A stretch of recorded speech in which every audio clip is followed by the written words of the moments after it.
All right, today we're doing something a little crazy. We're going to try to tell the entire story of the universe using just the alphabet. Yeah, from the tiniest particles all the way out to the grandest cosmic scales. So, let's just dive right in, shall we? So, can we really tell the story of reality in just 26 letters? I mean, it sounds impossible, right? But here's the thing. You don't need to know every single word to understand a language. You just need to grasp the key concepts, the big ideas that connect everything else. Let's see if we can actually pull this off. Okay, so if we're going to learn the language of the universe, we have to start with the absolute basics. The letters, right?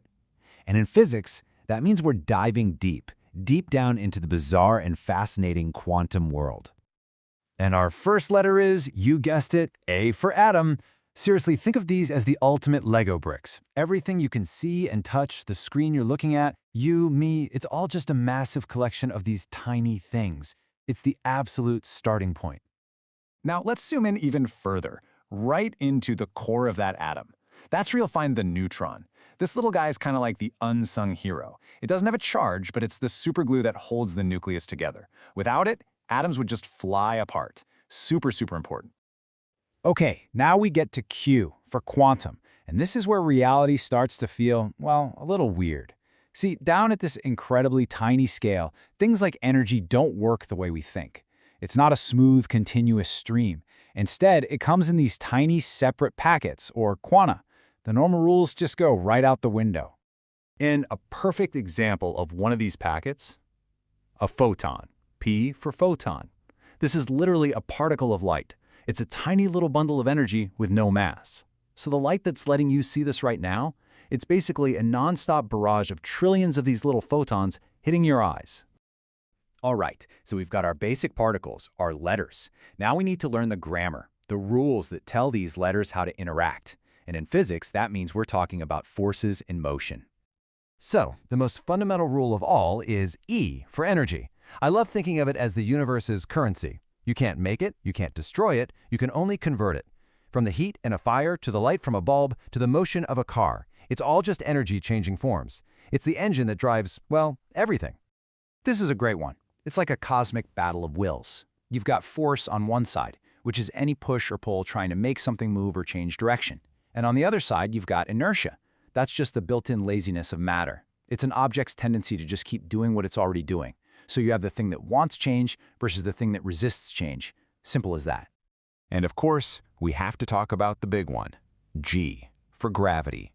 It's the most familiar force, yet it's also the master architect of the entire universe.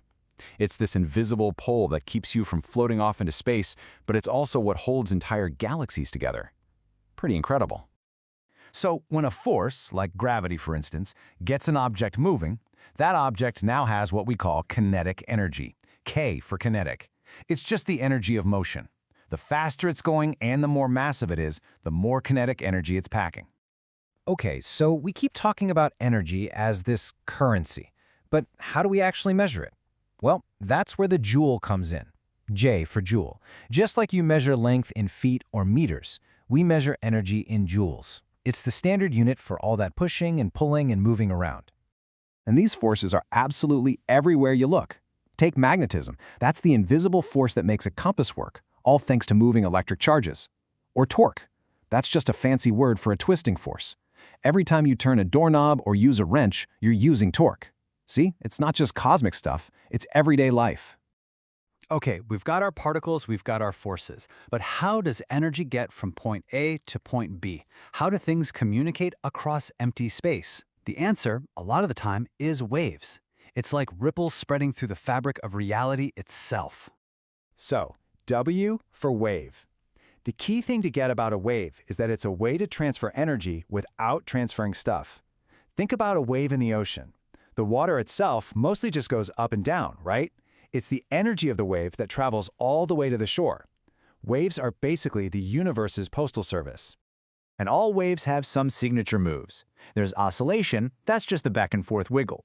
There's reflection, which is just bouncing off something, like your reflection in a mirror. But my favorite is diffraction. That's a wave's ability to bend around corners. It's why you can hear someone talking in the next room even if you can't see them.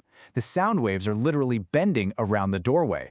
This brings us to L for light. And oh man, this is where things get really mind-bending, because remember the photon, that little particle of light? Well, it turns out light also acts like a wave. It's both at the same time. It's one of the weirdest and most fundamental truths about our reality.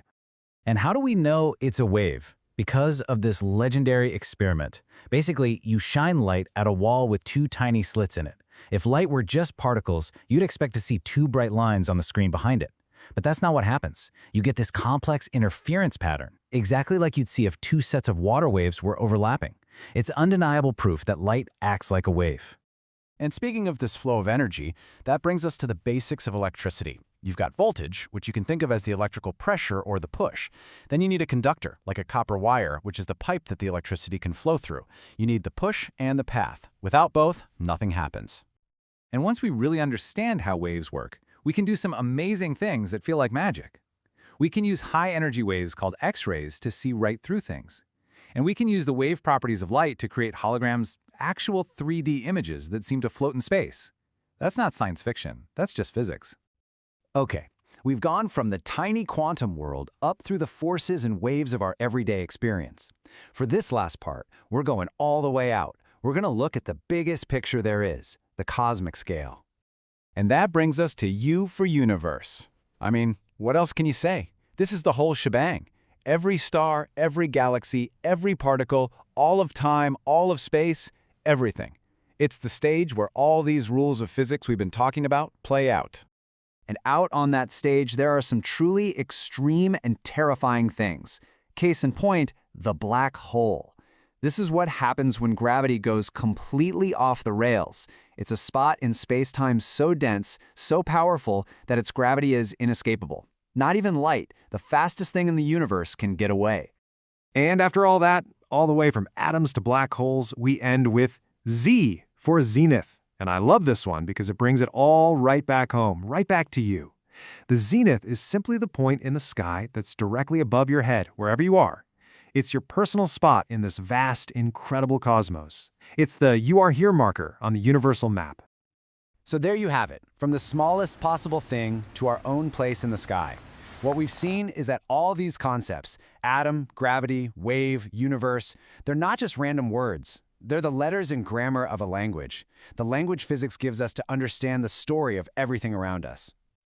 Look, we've only just scratched the surface. We've flipped through the alphabet, but the story of the universe is the biggest book you could ever imagine. So the real question isn't what we've learned, it's what's next. Now that you've seen the A to Z, what part of this incredible story do you want to dive into?